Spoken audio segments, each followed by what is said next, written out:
Música Protegida está destinado a quienes les gusta la música y quieren conocer nuevas obras que involucren músicos. Ahora bien, para que esto ocurra, hay que entender una premisa. Todo músico es un trabajador y todo trabajador tiene derechos. En Argentina existe un convenio colectivo de trabajo que ampara a los músicos en cada encuentro con sus oyentes. Claro, al encuentro de los trabajadores con su público. Aquí nos dedicamos a revisar el marco legal que los protege buscando que con cada reproducción cada vez más músicos se sepan y sientan protegidos.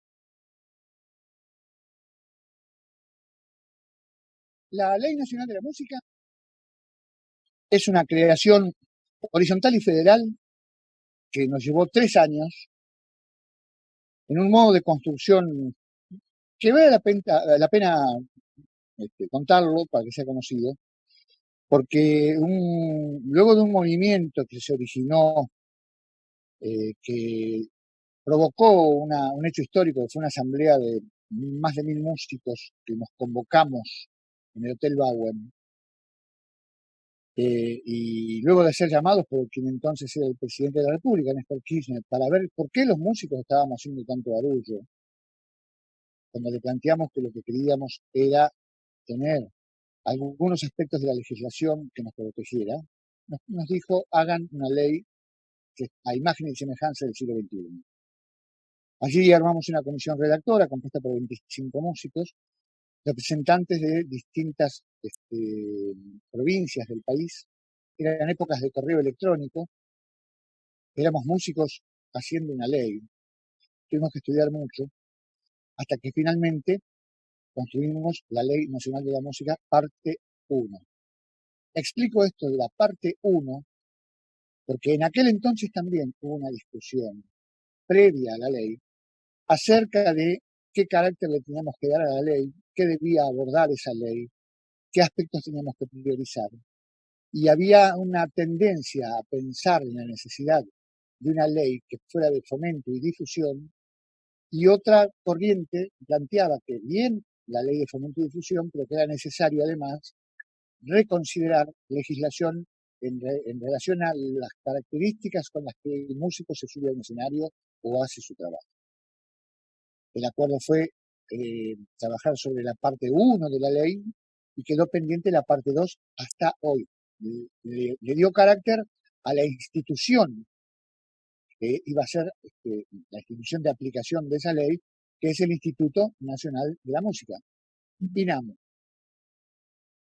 Y la característica fundamental, como recién acabo de decir, de esa parte 1 de la ley, es su carácter de ser de promoción de la práctica de la música y de difusión.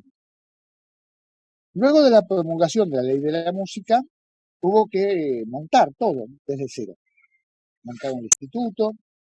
El instituto funciona como un sistema federal, tiene 5 sedes en las distintas regiones culturales en las que está dividido el mapa cultural de la Argentina. Y fue una novedad, una gran noticia, pero como todo lo que tiene que ver con la concepción del desarrollo de lo cultural, tuvo tropiezos. El primero fue el bajo presupuesto con el cual nació el instituto. Y el órgano que lo financia es lo que antes se llamaba AFCA y ahora es ENACOM, a partir de ese DNU que derribó la ley al tercer día del gobierno de Macri, diciembre del 2015. Por supuesto, entonces, las dificultades que ya traíamos con una experiencia que se estaba iniciando hacía muy poco tiempo, se profundizaron. No obstante, el instituto pudo realizar distintas actividades, siempre en el plano de la difusión y la promoción de formatos musicales, los derechos de los músicos, pero en términos laborales, porque los trabajadores de la música tenemos derechos a la hora de subir al escenario, a la hora de hacer una copia de una partitura, a la hora de dirigir un grupo, una orquesta, a la hora de ponerle música a una obra de teatro, a la hora de ponerle música a una película, a la hora de musicalizar con cortinas programas radiales o televisivos.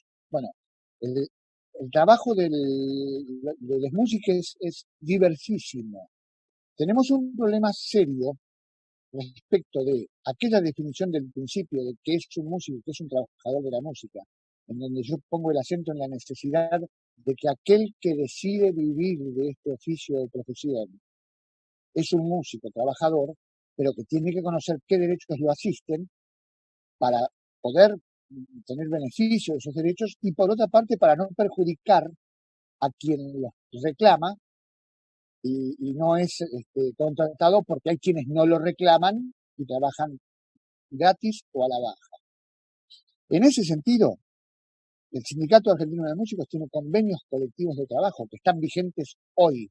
Hay alrededor de 12 convenios colectivos de trabajo, porque los convenios colectivos de trabajo, como en cualquier otro gremio, como en la metalurgia, en la construcción, en cualquier otro oficio, es el resultado de las discusiones entre los empresarios de esa rama de producción, los delegados sindicales de esa rama de producción y el Estado, sea este nacional o provincial.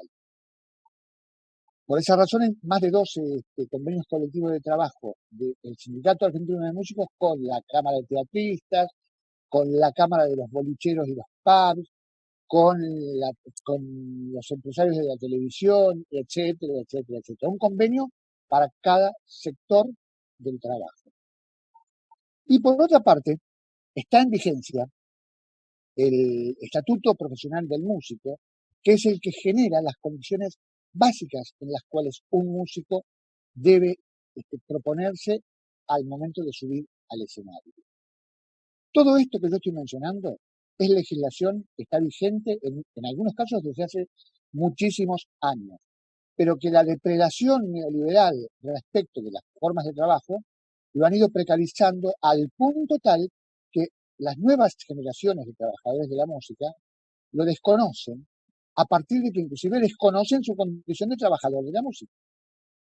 Los modos de difusión también están sujetos a el concepto de mercancía con la cual la sociedad comprende a la música, en términos macros. Y entonces la primera idea que a uno se le ocurre es: necesito grabar un disco que me lo muestre la Sony y entonces de ese modo me hago famoso. Porque eso también tiene que ver con el concepto ideológico del que hablábamos al principio de todo, respecto de que así como hay bellas artes, músico es aquel que es famoso, los demás no somos músicos, somos perejiles. Se da mucho entre los trabajadores de las artes, pero se da en otras profesiones también. Si uno es abogado y sale por televisión, seguro que defienden mejor a su defendido que si no sale por televisión. Esto es un concepto que tiene que ver con cómo se ha construido este panóptico que significan los grandes medios de difusión. Los músicos tenemos la necesidad de ser difundidos porque ahí se culmina la obra. Una canción que se queda en la casa de uno no termina el ciclo. Y además hay una peculiaridad en el modo de producir. Nosotros somos trabajadores, pero somos trabajadores del intelecto. Es distinto porque nuestra materia prima es la sensibilidad propia y la sensibilidad de quien nos escucha. Y el propósito que nos damos en el plano del desarrollo humano de nuestro oficio es que lo nuestro sea una manera de contar lo que nos pasa como personas, como sociedad, como humanidad, como especie. Pero lo que pasa es que todo eso está tenido del otro aspecto, del aspecto mercantil. Aún, insisto, entre aquellos más líricos que plantean que no quieren hacer de su música un comercio y demás. La mercancía musical es independientemente de la decisión del músico. Entonces, uno, o del artista en general, uno puede componer una canción bellísima y no querer comercializarla, y un buen día alguien paga el derecho de autor y la cancioncita termina de cortina musical de una propaganda de yogur. Y eso, en la actual situación, al músico, hasta el más lírico, en algún sentido le conviene, porque si conoce su derecho de autor-intérprete, posibilita multiplicar con una cancioncita su ingreso y en algunos casos hasta vivir y vivir dignamente como lo mereceríamos todos. En ese sentido, la difusión es una herramienta que culmina nuestra labor. La culmina. ¿Por qué? Porque es la que nos permite, exceptuando el hecho más concreto y cotidiano de estar frente al escenario, es la que nos permite, por las vías de la emisión radiofónica, televisiva o las redes, la manera en que nos conocen. Lo que está en desequilibrio por el momento, y son tareas pendientes que tenemos los músicos y particularmente los que estamos organizados sindicalmente, es construir ese equilibrio entre la necesidad de la difusión, luego el cobro de los derechos y la idea de impulsar entre nosotros que no es necesario ser ultra famoso para llegar a la cúspide del músico. En ese sentido, esto mismo que estamos haciendo es una manera no tan novedosa, porque ya tiene un tiempo, pero es una de las nuevas maneras de difundirnos como músicos. En mi caso, ahora, no por mi música, pero sí por las concepciones que entendemos que debemos tener los músicos para completarnos como tal. No estamos más dispuestos a discutir la cuestión del hecho cultural como aquella discusión que nos condena a distribuir la escasez. Yo dije que las industrias culturales producen el 4% del Producto Bruto Interno. Para poder tener un parámetro, la educación pública laica y gratuita de nuestro país le significa una erogación al Estado del 6%. Con lo cual, puedo decir orgullosamente que 3/4 de lo que producimos los artistas y los trabajadores de la cultura, 3/4 se destina para pagarle a nuestros maestros y a nuestros profesores, lo que es un orgullo en Latinoamérica por la condición de educación pública, laica y gratuita, que hoy, y aprovecho y retomo respecto de la pandemia, hoy está mostrando la necesidad imperiosa de que el Estado la atienda a la educación, a la ciencia, a la tecnología, como un aspecto prioritario.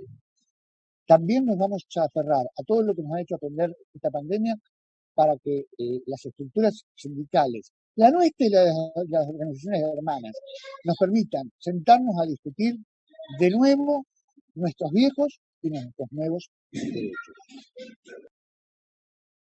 Música Protegida está destinada a quienes les gusta la música y quieren conocer nuevas obras que involucren músicos. Ahora bien, para que esto ocurra hay que entender una premisa. Todo músico es un trabajador y todo trabajador tiene derechos. En Argentina existe un convenio colectivo de trabajo que ampara a los músicos en cada encuentro con sus oyentes. Claro, al encuentro de los trabajadores con su público. Aquí nos dedicamos a revisar el marco legal que los protege, buscando que con cada reproducción cada vez más músicos se sepan y sientan protegidos.